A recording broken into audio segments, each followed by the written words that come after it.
साहब साहब। चल आगे चल। अरे भाई साहब, इन लोगों को पैसा नहीं देना चाहिए। आप इनके बारे में कुछ नहीं जानते।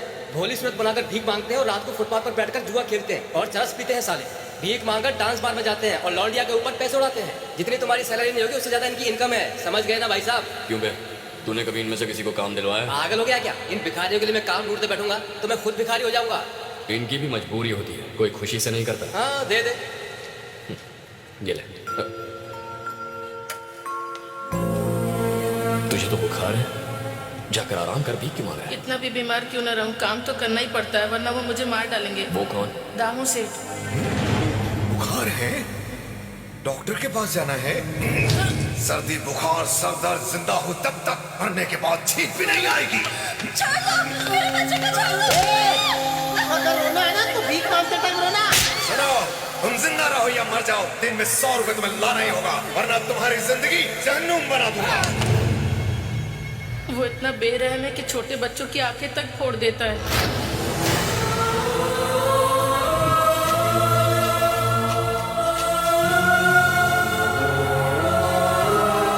ये बहुत अच्छा डांसर था भैया, बड़ा डांसर बनना चाहता था लेकिन सेठ ने इसका पैर काट दिया।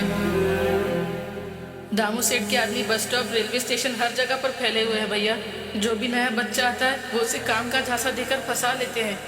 एक बार जो बच्चा उनकी चुंगल में फंस जाता है वो वहाँ से जिंदा कभी नहीं निकल पाता। तुम पुलिस में कंप्लेंट क्यों नहीं करते? 2 बच्चों ने कंप्लेंट करने की कोशिश की थी पर उसने उन दोनों को मार डाला। हम सब उसके डर के वजह से ही मजबूरन भीख मांगते हैं भैया। कहाँ मिलेगा ये दामू?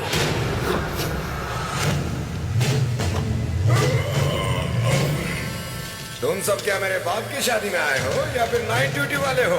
जी साहब। कुत्तो, खाना तो 3-3 बार खाते हो और भीख मांगने एक बार जाते हो। पता नहीं लोग कॉइन्स क्यों देते हैं, नोट क्यों नहीं देते, गिनने में कितनी तकलीफ होती है। जय हो जय हो। महीने की पहली तारीख को लगता है कि लक्ष्मी जी स्वयं पधारी है। शर्म करो बॉस, इसको भी कोई इनकम बोलता है?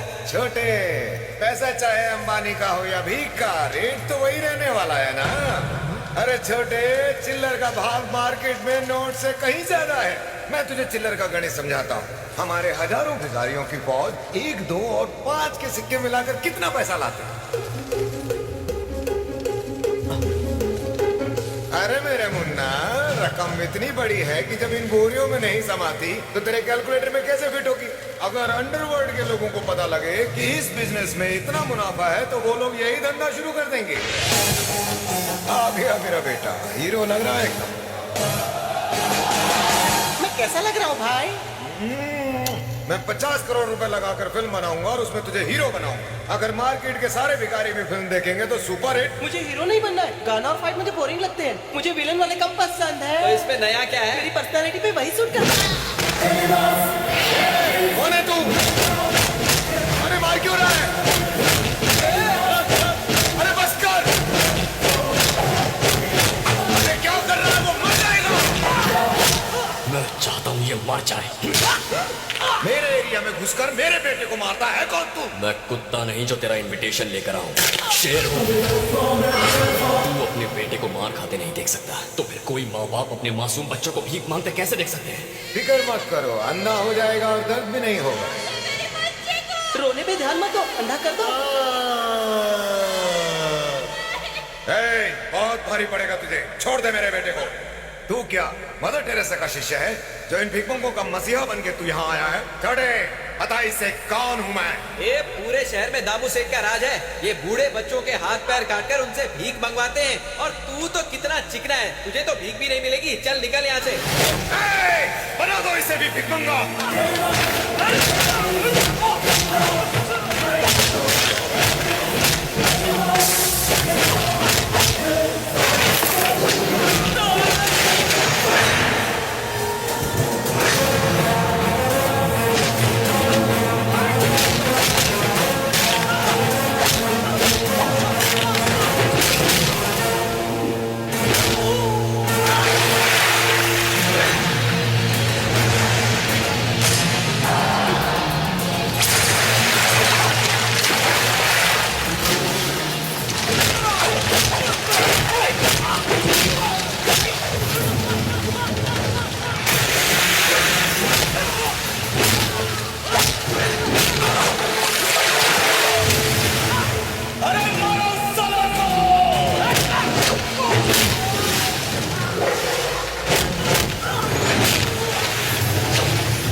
स्टेशन?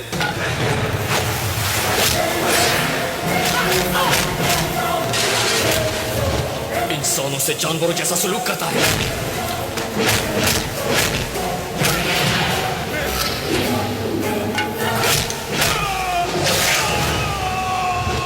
तूने अपने इन्हीं गंदे हाथों से उन मासूम बच्चों की आंखें निकाली थी ना, जिन्हें अपनी माँ की गोद नसीब नहीं हुई, उनके हाथों में तूने कटोरे थमा दिए। बस करो भाई, उनको किए की सजा मिल गई। अब तो भिखारी इन्हें भीख देंगे। मुंह छोड़ दो, नहीं तो भीख भी नहीं मांग पाएंगे। बड़े भाई छोड़ दो ना, इतनी देर से चिल्ला रहे, कान में दर्द होने लगा है।